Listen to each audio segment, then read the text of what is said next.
बिस्मिल्लाहिर्रहमानिर्रहीम। अस्सलामु अलैकुम बच्चों, क्या हाल है? उम्मीद है कि आप ठीक होंगे, खुश होंगे और पढ़ाई पे अच्छी तवज्जो दे रहे होंगे। उम्मीद है कि आप सब पढ़ने वाले हैं। तो आज हम चैप्टर नंबर 7 के शॉर्ट क्वेश्चन डिस्कस करेंगे। कल हमने शार्पनेस ऑफ रेजोनेंस पढ़ा, वो लास्ट टॉपिक था इस चैप्टर का। तो आज हम शॉर्ट क्वेश्चन डिस्कस करेंगे जो कि बहुत कंपलसरी होते हैं पेपर पॉइंट ऑफ व्यू से, और इसमें से almost maximum short question exercise में से ही आते हैं। तो देखते हैं लो भाई, पहला शॉर्ट क्वेश्चन क्या है। पहला शॉर्ट क्वेश्चन इसमें ये लिखा हुआ है कि name the two characteristics of simple harmonic motion, यानी कि एक ऐसा ऑब्जेक्ट जो सिंपल हार्मोनिक मोशन करेगा या करता है, उसकी दो खसूसियत क्या हैं, उसकी दो कैरेक्टरिस्टिक्स आपने लिखनी है कि किन खूबियों की बिना पे आप पहचान सकोगे कि इस ऑब्जेक्ट की मोशन सिंपल हार्मोनिक मोशन है या नहीं। तो number 1, simple harmonic motion has the following characteristics है, उसकी ये वाली कैरेक्टरिस्टिक्स होनी चाहिए। कौन कौन सी?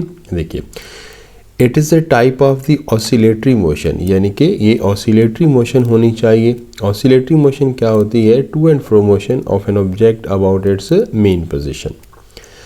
नंबर 1 जो उसकी सबसे बड़ी पहचान है, जो कि तमाम ऑसिलेटर मोशन जो है वो oscillatory motion simple harmonic motion नहीं हो सकती।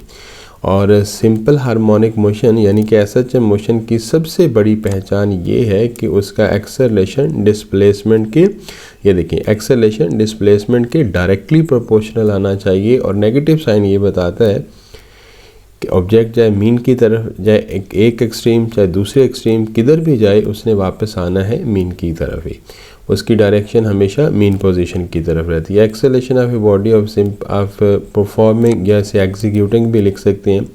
सिंपल हार्मोनिक मोशन है is a directly proportional to the displacement, वो डिस्प्लेसमेंट के डायरेक्टली प्रोपोर्शनल होनी चाहिए। ये उसकी एक कैरेक्टरिस्टिक्स है। तो तमाम ऑसिलेटरी ऑब्जेक्ट के जिसका भी acceleration simple directly proportional to S H O है, तो हम उसको बोल सकते हैं एस एच ओ, यानी कि सिंपल हार्मोनिक ऑसिलेटर हम उसे कह सकते हैं।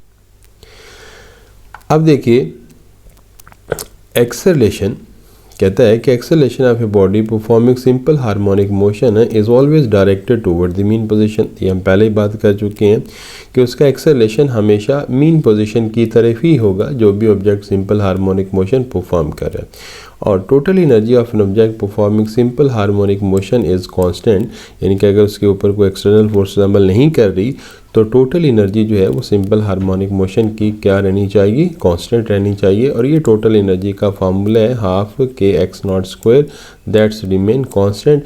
ये ऑब्जेक्ट सिंपल पेंडुलम है, ये उसकी एक्सट्रीम पोजीशन है, चाहे वो मीन एक्सट्रीम किधर भी जाए तो उसने वापस आना कहाँ पे है?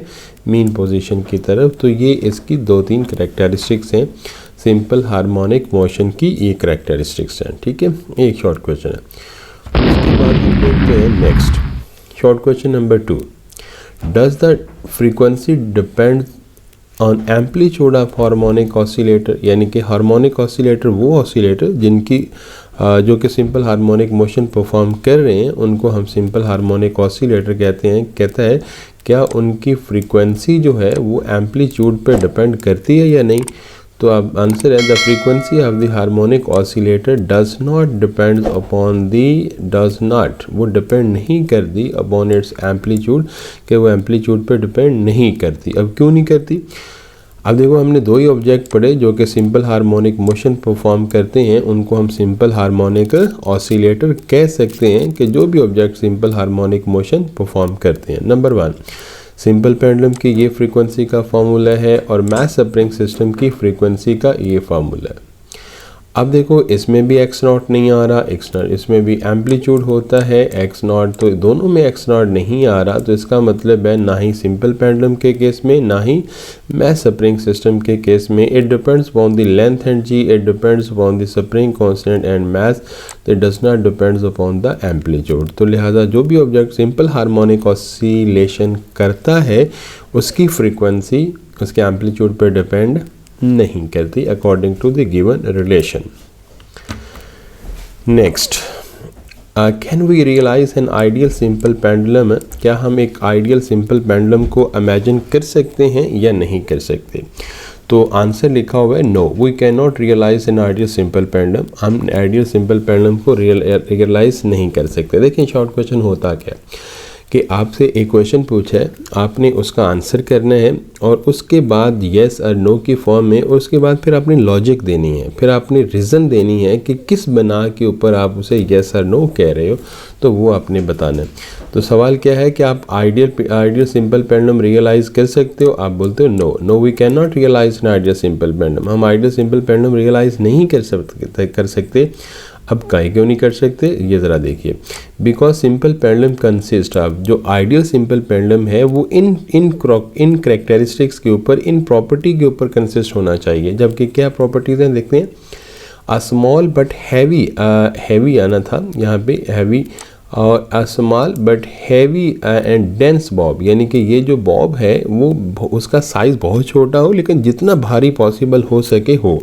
अब जो ऑब्जेक्ट बहुत उसका साइज़ छोटा है वो इतना भारी तो नहीं हो सकता, तो इसकी ये भी एक प्रॉपर्टी है कि जो अगर कोई ऑब्जेक्ट का साइज़ छोटा है तो वो इतना भारी भी नहीं होगा, लेकिन वो कहते हैं कि अगर वो भारी होना चाहिए। दूसरा है मैसलेस एंड इनएक्सटेंसिबल, ये जो धागा है ये वाला, ये धागा, ये कहता है कि मैसलेस होना चाहिए और इनएक्सटेंसिबल होना चाहिए। इनएक्सटेंसिबल का मतलब है कि उसको अगर हम खींचेंगे तो उसके अंदर लचक नहीं होनी चाहिए, तो ये इसकी एक कैरेक्टरिस्टिक्स है जिसको अगर हम खींचेंगे तो उसके अंदर कोई भी एक्सटेंशन वगैरह नहीं होनी चाहिए।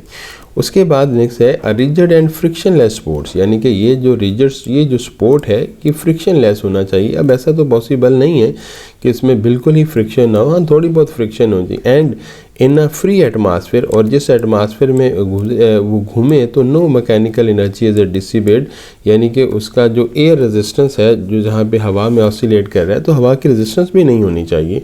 तो ये सारी प्रॉपर्टीज़ जो है वो प्रैक्टिकली अटेनेबल नहीं है, जिसकी वजह से हम सिंपल पेंडुलम जो है वो आइडियलाइज नहीं कर सकते, क्योंकि मैस ये जो रस्सी जो भी हम ले लें उसमें थोड़ा बहुत एक्सटेंशन होता है, ये जो स्पोर्ट जो भी है उसमें भी फ्रिक्शन होगी, और कोई भी एयर है वो कोई भी मीडियम है वो रेजिस्टेंस लेस नहीं हो सकता, उसकी कुछ ना कुछ रेजिस्टेंस भी होगी। तो that's why these are condition are required for ideal simple pendulum. तो वी कैन नॉट अफोर्ड या we can not properly fulfill these requirements, so we cannot realize an ideal simple pendulum. Next 4 क्या है, what is the total displacement traveled by an object moving with simple harmonic motion at a time equal to its period is equal to amplitude a।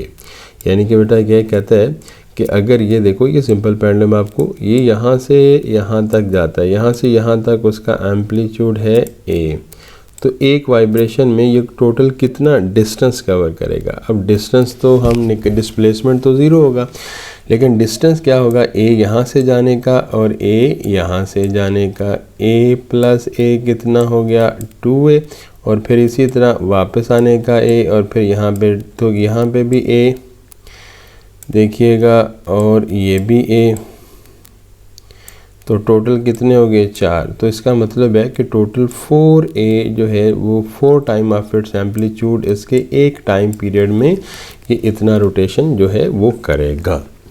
ठीक है, next कहते हैं कि what happen to the period of a simple pendulum is length if its length is double. अगर कहता है कि हम सिंपल पेंडुलम की लेंथ को डबल कर दें, what happen if the suspended mass is double. अगर हम लेंथ डबल कर दें तो उसके टाइम पीरियड पे क्या फ़र्क पड़ेगा, और अगर हम लेंथ को डबल कर देंगे, यहाँ पे सिंपल देखो टाइम पीरियड देखिए T/2πL/g है। अगर यहाँ पे लेंथ डबल कर दें यानी कि L1 is equal to 2L रख दें, तो L1 2L, अब 2 का स्क्वायर रूट क्या आ जाएगा बाहर, और ये पीछे सारा T ही बच जाएगा। ये देखें ये T बचेगा तो स्क्वायर रूट 2 टाइम उसका जो है वो टाइम पीरियड इंक्रीज़ कर जाएगा, और स्क्वायर रूट 2 का जज़र कितना होता है 1.41, तो 1.41 उसका टाइम पीरियड जो है वो इंक्रीज़ कर जाएगा। अब अगर कहता है कि मैथ्स को डबल कर दें, सेकंड पे मैथ, तो मैथ्स इसमें है ही नहीं, तो मैथ्स को डबल करने से टाइम पीरियड पे कोई फ़र्क नहीं पड़ने वाला। Next, does the acceleration of a simple harmonic oscillator, उसका जो एक्सेलरेशन है वो remain constant during its motion, is the acceleration ever be zero, क्या एक्सेलरेशन हमेशा ज़ीरो रहता है? No, acceleration of a simple harmonic oscillator does not remain constant during its motion, वो इसके मोशन के दौरान वो कांस्टेंट नहीं रहता। क्यों नहीं रहता? क्योंकि it depends upon the displacement, acceleration का ये फार्मूला है, ओमेगा तो कांस्टेंट है, तो इसका मतलब एक्सेलरेशन किस पे डिपेंड करता है? उसके डिस्प्लेसमेंट के ऊपर। अब मीन के ऊपर डिस्प्लेसमेंट ज़ीरो, एक्सट्रीम के ऊपर मैक्सिमम, तो yes acceleration is zero at the mean position पे एक्सेलरेशन ज़ीरो रहेगा, एक्सट्रीम पे मैक्सिमम रहेगा, और ड्यूरिंग होल ऑसिलेशन ये क्या करता रहेगा? ये वेरी करता रहेगा। ठीक है, तो एक्सेलरेशन एक जैसा नहीं रहता। नेक्स्ट कहते हैं कि what's meant by phase angle. अब फेज एंगल क्या चीज़ है? Does it define between the angle between the maximum displacement and driving force. अब बच्चों फेज एंगल क्या है? एंगल फेज क्या है कि the angle theta which specify the displacement as well as the direction of motion और object performing the simple harmonic motion called the phase. यानी कि बच्चे देखो, ये अगर पार्टिकल सर्कल में मूव कर रहा है तो ये इसका फेज है, अब पार्टिकल आगे चला गया तो ये इसका प्रोजेक्शन आ जाएगा। तो ये जो एंगल है ये बेसिकली डिसाइड करता है कि पार्टिकल किस वक्त सर्कल में कहाँ पे है, और जहाँ पे पार्टिकल है उसका जो है वो उसका जो प्रोजेक्शन है वो भी उसी के साथ ही ऑसिलेट करेगा। तो basically it determine the state मतलब position of the motion of simple harmonic oscillator. Angle जो है वो omega theta is equal to omega t. No, आगे लिखा हुआ है no it does not define, और ये आपके पास मैक्सिमम डिस्प्लेसमेंट को और ड्राइविंग फोर्स को डिफाइन नहीं करता, ये सिर्फ उसकी इंस्टेंटेनियस पोजीशन को डिफाइन करता है। ले लीजिए फ़िलहाल जो है वो ये 7 तक हम एक पार्ट में करेंगे, और उसके बाद फिर नेक्स्ट पार्ट के अंदर जो है वो बाकी जो है वो रिमेनिंग करेंगे। अगर एक ही में मैं करूँगा तो वो वीडियो बहुत ज़्यादा लेंथी हो जाएगी, तो वो इतनी सूटेबल नहीं होती। ठीक है, और ये साथ एक पार्ट के लिए, साथ पे मैं नेक्स्ट पार्ट में उसको सॉल्व करवाऊँगा। तो इसमें मुझे कोई बात समझ ना आई तो मुझसे ज़रूर पूछ लीजिएगा। Thank you very much. Okay, अल्लाह हाफिज़। अपना ख्याल रखिएगा, हमारा ख्याल रखिएगा, लाइक और सब्सक्राइब ज़रूर कीजिएगा। थैंक यू, अल्लाह हाफिज़।